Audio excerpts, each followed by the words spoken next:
Magandang buhay, magandang araw. Hi guys! For today's vlog is papunta tayo ng Lobo, Batangas. Pupuntahan natin ang Casa Aliwalas, isang budget-friendly campsite sa Lobo, Batangas. Alam nyo ba mga gar, talagang biglaan lang yung trip na to. Kasi gawa ng biglaan lang talaga, as in naisip lang. Ito gar, isang super biglaan nature trip ang nangyari. Naghanap ako sa isang camping site group sa Facebook. Tas ito ang lumabas sa akin. Pero talagang worth it yung place. Tsaka talagang sobrang ganda. Mga gar, ang instruction ko pala para makarating dito ng konti lang yung less rough road is, mga gar, ilalagay ko lang sa comment section yung mga dinaanan namin para less rough road. Touchdown Casa Aliwalas. Sa mga nagtatanong gar kung magkano ang tent pitching is 350 for small tent and 500 for big tent. Sa entrance naman mga gar ay 100 pesos per pax, then one time payment naman yon. Mga gar, sa mga gusto pala mag car camping is allowed din naman po. So bali 600 pesos yung parking mo pag nandun ka sa campsite katabi ng tent mo. Iba pa rin ang bayad sa entrance nun kahit naka-car camping ka, 100 pesos pa rin per pax. Gar, may mga puno ditong maliliit na parang buko. So, may hanap kayo ng spot ng malilim. Pero kasi pataas ang araw at pababa, diba?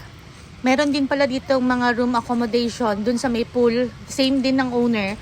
So, bali, mag-inquire na lang kayo sa page dahil itatag ko naman sila regarding sa price and then kung kailan kayo free na pumunta. Gar, may mga free parking din naman dito. Sa tapat siya ng public CR dito sa campsite. Regarding naman sa CR, mga gar, ay napakalinis saka sobrang malakas ang tubig, tas napakaayos talaga, literal.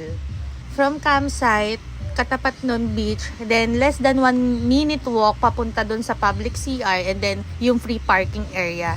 Regarding naman sa mga sari-sari store, tubig, yelo, alak, etc. Merong dalawang sari-sari store na malaki na malapit dito sa place. As in, kaya lang lakarin ng less than 2 minutes. Mga gar, pwede nyo pala pakisuyuan si kuya yung caretaker na para bilhan kayo ng yelos. Pero syempre mga gar, mag-aabot kayo kahit konting tip lang ba, pampalubag loob po ba. Paalala mga gar, malinis ang campsite, malinis rin ang dagat. So, syempre, yung mga kalat nyo, ilagay nyo na lang sa isang plastic, then bago kayo uuwi, itapon nyo na lang din. Kasi nakakahiya talaga gar, kasi pagdating namin doon, napakalinis. So, syempre, kahit isang piraso pang filter ng sigarilyo ng asawa ko yan, kailangan pa rin namin itapon sa tamang tapunan.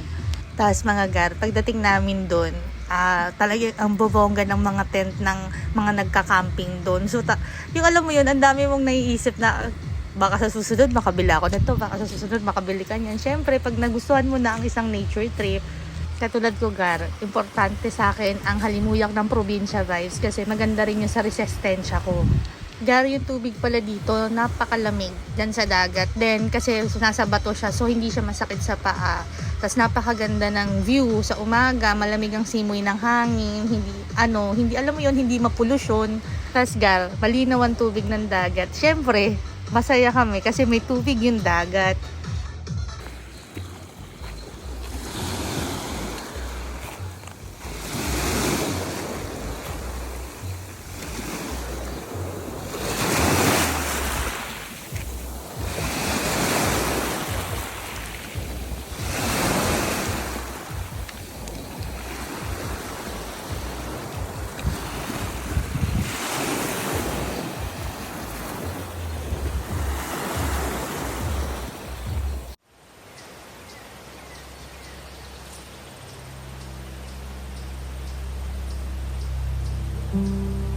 Salamat sa panonood!